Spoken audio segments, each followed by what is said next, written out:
duruuftu markastoo ay adkaato waxaad moodaa waalidku inay ka sii fogaadeen xiriirka ay dugsiga la leeyihiin iyo iskuulka la leeyihiin inaysan dabagelin lana socon caruurtooda xaaladooda waxbarasho sidoo kale xaaladooda akhlaaqeed iyo ilmahoodu waxa ay ku sugan yihiin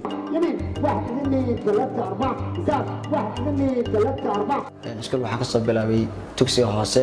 ama fasalka koowaad dugsiga hoose dhexe sare ayaan soo dhigtay weligay waalidkii ma imaan iskuul aan dhiganayo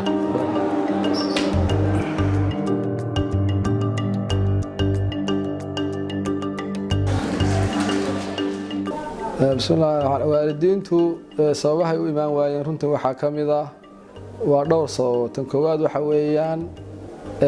waalid aan fahansiisnayn iskoolka in la tago oo ilmihii la dabagalo la jeegareeyo oo aan waxba baran kaas waa jira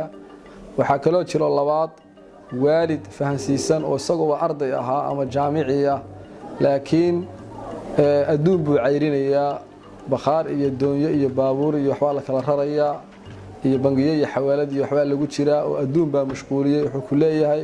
firaaqada uma helo isagoo mutacalin oo jaamacad ka baxay buusan aqoon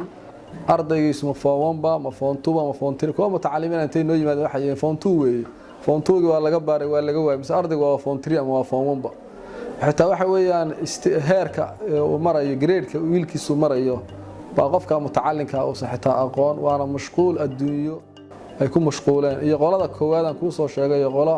ama iyagu tacliinta fahansiisnayn oo aan garanayn lacag la bixiyo way yaqaanaan iskoolka in lacag lagu dhigto laakiin meeshan lacagta lagu dhiganayo qofkan muxuu dhigtaa oo meeshan ma tagtay oo ma daba gashay aan aqoon weeyaan qaybtood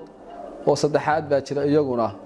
oo waalid ba aan la joogin dad bay dulsaar ku yihiin dadka dulsaarka u yihiin mataqaana kharashun bay u qabaan laakiin dabagalkoodu waa yar yahay runtii saddexda qolada hadda anagu haynaa oo saddexda taqaana heer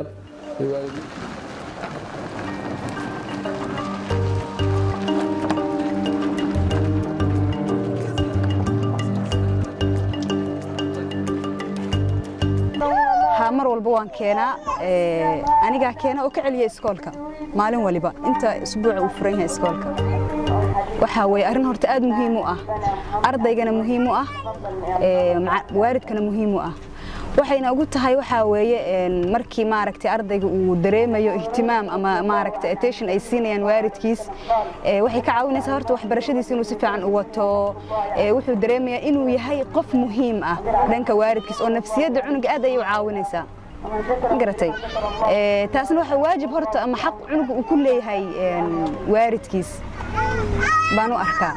marka xaq ka mid ah xuquuqdeeda inaan gudanayo tijaaha cunugayga ayaan u arkaa aniga saas ay tahay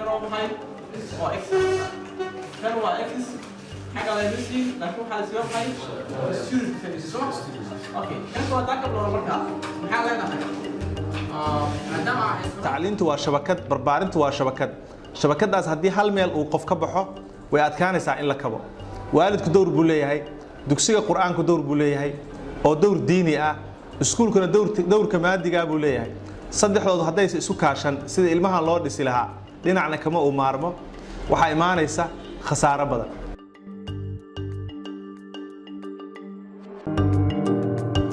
arrimaha aan sanadkii dhaweed qorsheynay waxa ka mid ahayd in waalidka lagu daro nidaamka waxbarashada runtii ciwaankaas markaan soo darxinay in waalidka lagu daro waxbarashada dugsiga dadku aad maskaxdoodu ay maaragtay ula weyneed laakiin markaan faahfaahinay waxaan u dhignay sidan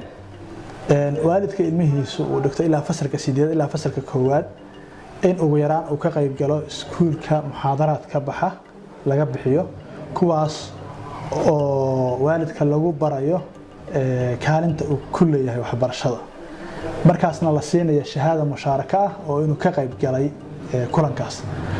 hadhow natiijooyinka ardayda lagu saleeyo waalidka shahaadada noocaas koobigeeda ka soo qaad si loogu daro in waalidka uu buuxiyay shuruudihii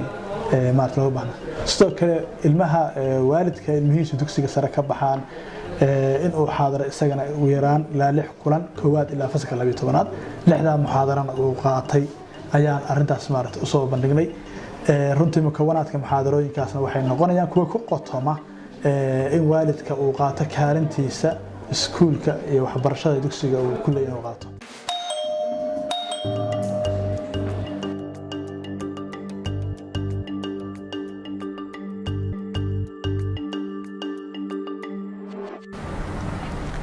qof waxaa dembi ugu filan inuu dayaco wixii la raaciyey sida nebigu sal alay wasallam inoo sheegay waalidka waxa ugu weyn ay mas-uulka ay ka yihiin aakhira iyo adduunkana la weydiinayo waa ilmahooda waxaana muhiim ah inay ka warqabka ilmaha ay awood badan siiyaan.